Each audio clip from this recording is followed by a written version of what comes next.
What's the deal, everyone? Welcome back to the channel. I'm Jeremy Deal, and today I'm going to be talking about the pricing structure changes I made in the middle of 2024 for real estate, photo, and video work for my personal company, and how the end of the year had me doubting my ideas about what's to come for the marketplace in 2025. Let me start off by saying the end of my 2024 was kind of a total bummer. I mean, don't get me wrong, photographically speaking, I was actually busier than I was last year, surpassing the number of shoots I did in November, December of 2023 by roughly 7%. Not quite that 10% growth I'm always shooting for, but what you gonna do about it, right? With how strong my video game was all year long, I was kind of sad when all that died off in those last 2 months of 2024. I went from doing multiple videos a week to absolutely zero video orders for almost 2 whole months. This also came about 3 months after that package and pricing restructure I did for not only my company, but the affiliate companies I partner with. Yes, as a real estate photographer, I partner with other companies in our industry to pass clients back and forth to, like appraisers. And personally, I think finding these relationships are the absolute best time expenditure you can make as a solo company or solo shooter just starting off and trying to acquire work and fill up your own calendar. By the way, if you're new here, I talk about being a profitable creative in the real estate industry. So if you're into that sort of stuff, do the like and subscribe, if you like that sort of thing. Now, the middle of December comes, and that is basically a full month since I've gotten a single video order. And like we all do when we're slow, I start weighing my previous decisions to increase that price. Even though it's not a decision I came to lightly the first time, but if you've ever been there before, then you know how much the weight of those past decisions can affect the mood of your current self. The life of a full-time creative, overly hopeful of what's to come while being tormented by the decisions of our past selves. Or is that just me? Either way, sometimes it's right there when we're at our lowest points of self-loathing about those past decisions. Something comes along and kind of gets right up in your face and it just like pokes you a few times, reminding you, hey, dummy, you made the right move. Just let it breathe for a minute. And with that breath comes relaxation because who would have guessed it? The middle of that week in December had my first week of January fill up. 4 full photo video packages and a few more scheduled for later on in the month. I don't want to say my patience saved me here because of that, I have very little. I will say, as a reminder to all of you watching, similar to myself, whatever decision you made recently that you're currently obsessing over, just let it breathe for a bit and then come back to it. It might just turn out you made the correct decision all along. Now, let's get into the gritty of 2025 and a few changes I made in the middle of last year that really paid off for me, both mentally and financially, that I will be carrying into 2025 across the board. I did 2 big things that will both require a bit of explanation, so hopefully it makes sense to you, and hopefully you'll be able to apply all this to your own business for this upcoming year. The very first thing I did was changing my mindset, not getting distracted by the short-term advantages instead of focusing on my real goals, the long-term reward. Let me try and explain that better. All right. For me, it's always been about how well I pay my creators. When I do a photo job, I get paid exactly what they do for that same job. I think it's fair that way. Am I saying I don't make money from running the company on top of that? Of course I do, obviously. But I think it's extremely important for my value of on-site work to be the exact same as theirs. In that same way of thinking, I've always wanted my creators to make as much as possible because the majority of my life has been spent as a struggling artist of some sort. In my short-sighted thought process, I thought every dime I could keep in their pocket per job would be better for them. And honestly, this was true when we were a smaller company doing very little work. But as a company now pushing right under that $250K in sales for 2024, I actually prefer to run a small, tight team. And when that's the case, well, time, it's our most valuable asset.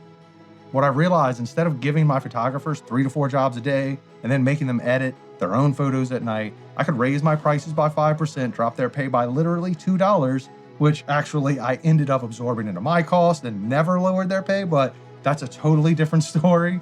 And I pay for the editing team. Well, now let me tell you one 2-part secret when it comes to looking for an editor and a bit about the teams that I work with. This might be a bit of a tangent, so if you're not interested in hearing about editors, you can jump right here in the timeline.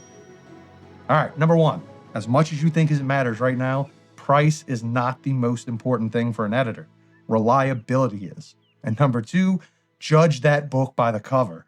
If an editor shows you what they create and you want them to create a different style, From my experience, you'll always encounter issues in the long run. Now, mash those up together. The tip, find a reliable team that is already creating the look you want for your brand. Now, at the end of 2024, I started consultant work for a company that works on both sides of the fence, serving the technical aspects of the agency, like appraisals and floor plans, and they wanted to expand to the creator community that I'm a part of. What convinced me to say yes is the fact that they give discounted rates to the creative side instead of the agency side. Typically, that's the other way around from my experience because agencies provide more volume, but anyone willing to flip that around and give small creators the largest discounts possible, well, that sounds like the type of company I personally want to work with. So, full disclosure, they do pay me as a consultant. I find editors and creatives to work with them. I help them refine their products and services for the creative side, but they are not sponsoring this video. I do not make any affiliate sales from them. As a matter of fact, if you saw my last video where I go into more detail about them and why them, I heard there were some issues on the back end where the creator discount was not being applied. I have been told that this has been fixed, and now if you log in as a photographer, you will see much cheaper prices than you probably saw before. So feel free to check them out if you're still hunting for a team I find to be extremely reliable. And if not, just keep everything I mentioned in mind while searching for a team you want to work with. Now, let's jump back in from this side rant into the subject matter you clicked for. Even though I do find this information to be extremely valuable, but I guess I'll leave that up to you, right? So now I've raised my prices by 5% and lowered my photographer's pay by $2. How is that giving them more money? Well, now that they no longer have to edit these images, they have more time to go on jobs. I can now send them to 6 jobs a day, and they have almost no work to do when they get home. They work the same amount of time in a day because I replaced their editing time with more in-the-field shoot time. I use their knowledge where it's most advantageous for my pocketbook. Not only that, but now the quality of work I deliver is the exact same all the way across the board. The edits all look the same, and that matters a bunch to the clients you're working with, especially if you're a multi-person team trying to get away from the request for specific creators on said team. Now, you'll never be able to get away from it completely, but it is one small step towards helping resolve that problem. I even send off the majority of my video edits now too. All right, you might know me too well enough to know that I will never be pleased with the way others color grade my footage. So typically I do all the color grading and music selection myself first, and then send all that over to an editing team. Man, what a relief to have my nights back for family, friends, and honestly just mental clarity. The majority of 2024, I spent working till midnight or later all the time.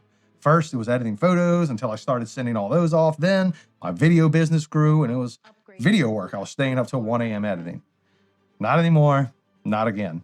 I value myself and my time more than that now. As a matter of fact, the only type of photo editing I still do is taking those finished images I'm supplied from the editors and running them through virtualstaging.ai. Because once you sign up, it's cheap and it's an easy upsell to clients with vacant houses. Now, I've talked about this a couple times in previous videos, how I've used that cheap virtual staging platform to create a whole house staging product. And not only do I still offer it, it is extremely popular add-on that takes me very little time to make a nice little bit of extra change in my pocket per job. The secret I never realized years ago is to factor in your edit price to the business price from the very beginning. When I started doing real estate photography, outsourced editing was not a thing at all. Everyone did their own edits, and like most old people stuck in their ways, I too was stuck in my mindset. I was still that guy saying film is better and I'll never switch to digital. I promised myself back then I'd never make that mistake again, and there I was looking straight down the barrel of my own reflective promises. So I finally took a bit of my own advice, switched everything over, and honestly, I have never been happier or made more money than I am right now after making all those changes. I know a lot of you out there are like I was, very afraid to ask what you're worth, afraid to lose clients to someone cheaper. Every time I've raised prices, I've questioned myself, and every time it's paid off to my advantage in the end. So here goes. My word of advice for 2025. Reevaluate your cost of doing business and reevaluate the ways you think about the way you're making money now and the ways you want to make money in the future.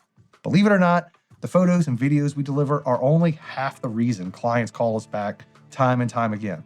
It's our personalities and respect for them and their homeowners that get us the best repeat clientele. No amount of advertising could afford us that. Focus on being a better provider for your agents and be willing to play the role of the bad guy in front of homeowners to make that agent look better. I do this all the time. Big win. Learn to hold your tongue on site and smile through everything while remembering to send that scathing email later. Remind them how valuable your cool on site is, especially in a field where your reputation is word of mouth, and that goes 50 times further than every dollar spent on advertising. By now, you got to be asking yourself, what's the second thing, right? If you notice, I don't talk a lot about new cameras on the channel, and that's because I never actually spend money unless I absolutely have to, and that is my big number 2, even though you could make it number 1. I only buy gear when I absolutely need it, and every piece of gear I purchase has a bare minimum 3 years field operation time before I can even consider replacing it.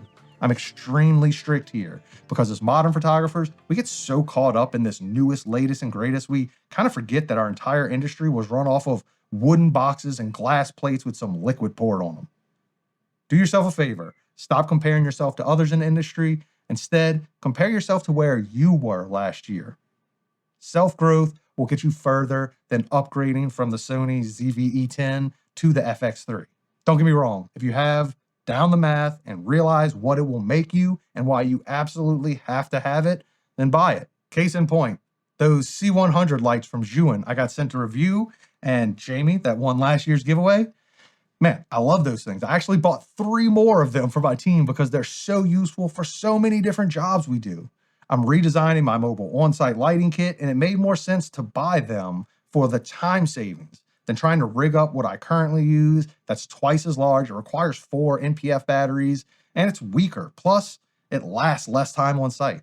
I was trying to save myself money that in the long run would cost me more time and convenience. Sometimes time is money, and sometimes money is money. And if you've ever traded one for the other, you know how linked they are.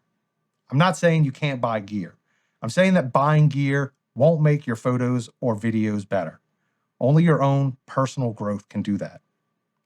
Start up some discussions in the comments below about the things I did or did not cover in this video that you want to talk about. Consider buying some of the Turkish coffee or other coffee. We make all kinds, French press, pour over. For my coffee company, it was a lot of work to start up. And also maybe consider using some of the affiliate links down below if you're planning on buying stuff anyway. I'll catch you next time. Yeah, catch you next time. See you there.